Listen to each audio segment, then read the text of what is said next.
আমি ইনশাল্লাহ 1200 মুরগির ঘর দিছি। কাঠ বাদে কাঠ আসছিল আমার মাত্র 42,000 টাকা খরচ দিছে। 4,000 টাকা হিটারে দিছি, আর নেট কিনছি 7,000 টাকা, 7,500। আর পর্দা কিনছি হইল আপনার এবার মিলে আমার 42,000 টাকা খরচ। 1200 মুরগি পালার ঘর হয়ে গেছে। আবার এই টাকাতে একজন এই 1200 মুরগির ঘরে একজনে দিতেছে, তার খরচ হচ্ছে আপনার 5.5 লক্ষ টাকা। আমি শহীদুল্লে ঘর দিচ্ছে তার 5.5 লক্ষ টাকা। কিন্তু আসলে টাকার মা ওই জায়গায় মাইরে ফেলেছি, তাহলে এর ইনকাম করবো কি? কথা ঠিক। মানুষের সবসময় চিন্তা করতে হবে যে শর্টকাটে মানে করা যায় কিনা। আসলে তো এই ঘর তো ভাঙার কোনো সিস্টেম নেই, ঘর ভাঙা কোনোদিন পরেও নেই। তবে পরিবেশটাও কিন্তু সুন্দর, পাশে দেখেন চারিদিকে দেখেন, পাশে কক্সবাজার চাইতেও খুব সুন্দর জায়গা। এই জায়গায় মুরগি তো অবশ্যই ইনশাল্লাহ দেখার মতো। পাশাপাশি ধান ক্ষেত আছে, দেখতে পাচ্ছেন, অনেক সুন্দর আবহাওয়া আছে, কোনো সমস্যা আছে আপনার। শুধু খালি পায়ের উপরে ঘর, শুধু পায়ের। কত টাকা খরচ হয়েছে? টোটাল কত খরচ হয়েছে? 42,000 টাকা খরচ। টোটাল 42, যেই জায়গায় 5 লাখ মুরগির সেট 42,000 টাকা অনলি খরচ। যেখানে 5 লাখ লাগে অন্যান্য মানুষের লাগে সেই জায়গায়। এই জায়গায় এটা আমারই কোনো খরচ না, কিন্তু আপনি এই ঘরে আরো অনেক কিছু খরচ করতে পারছেন। যেমন আমি যে চারি গরুর ঘর দিছি, যেটা আমি এটা হলো আমাদের এটা আমাদের 46,000 টাকা খরচ। এই ঘরে 9টা চারি বানাইছি গরু বাইলা। এই ঘরে 9টা গরু। তার মানে আপনার আগে গরুর ব্যবসা ছিল? হ্যাঁ, গরুর ব্যবসা ছিল। ওটা বাদ দেওয়ার কারণ কি যদি বলতেন? এটা আমার বাদ দেওয়ার কারণ হলো গরু পরিশ্রম বেশি। এটা কামলাতে রাখলে, মুরগির ফার্মের কামলাতে রাখলে কামলাই যাবার জায়গা। এই জন্য ভাবলাম যে গরুর আপাতত বাদ থাক, মুরগির মধ্যে থাক, এটাই। কিন্তু কম খরচ। আমার কথা হলো টাকার নামাইরা মানুষের লস খায় কেমন যে ওই ঘর দিয়ে টাকা শেষ। আবার ওষুধ মানে মুরগি বাড়লে তার ওষুধের টাকা সবসময় পকেটে থাকা লাগবে। আপাতত কমপক্ষে 20,000 পকেটে থাকা লাগবে। মানে চাওয়া ওষুধ কইছে সাথে সাথে ওষুধ। আর মিছা কথা কওয়া যাবে না। মিছা কথা কইছে মরছুন। আপনি সত্য পথে থাকতে হবে। সত্য পথে থাকলে আপনার অবশ্যই সত্যের বিজয় হবে, মিথ্যের পরাজয় নিশ্চিত। মুরগি বললে মিথ্যা কথা বলা যাবে না।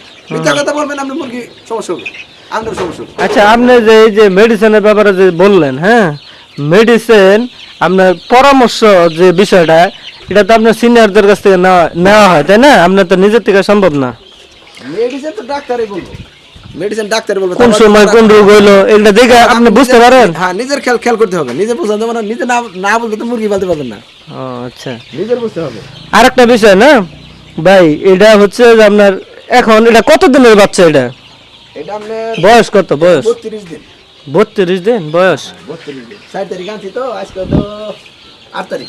প্রথম দিনের অবস্থানে আপনার মানে খাদ্য লাগতো কত পরিমাণ, মানে প্রথম দিনের যখন আনছিলেন? এটার কোনো ই নাই। খায় মুরগি, ভালো থাকলে ভালো খায়, কম থাকলে কম খায়। তারপরে বস্তা এখন তো ওটার সারাদিন এক বস্তা খায়? সারাদিন এখন খায় না বস্তা। এখনো খায় না? তার মানে 1 মাস বয়সেও এক বস্তা খায় না? না। আস্তে আস্তে খাবো, বেশি খাবো, মানে সুস্থ থাকলে বেশি খাবো।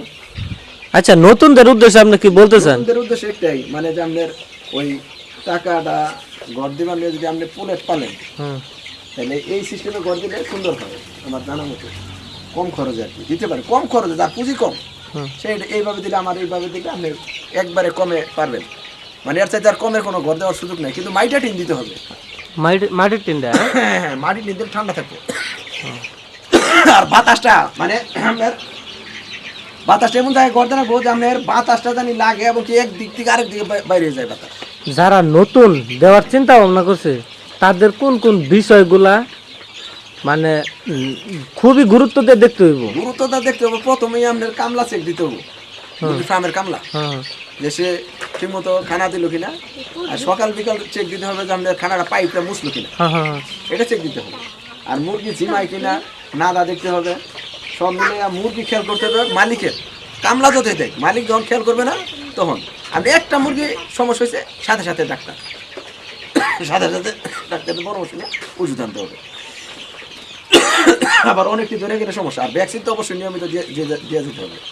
এটা আপনার যদি রাখবো, কামলা যতই থাকে, এটা নিয়ম।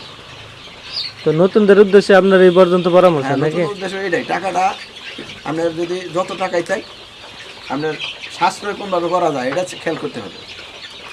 আপনার তাছাড়া আর কোনো পরামর্শ নেই। আর মিথ্যা কথা বলা যাবে না, মিথ্যা কথা বললে মরছেন, মিথ্যে বললে মুরগির মধ্যে পড়বেন, এক কথাই এটাই।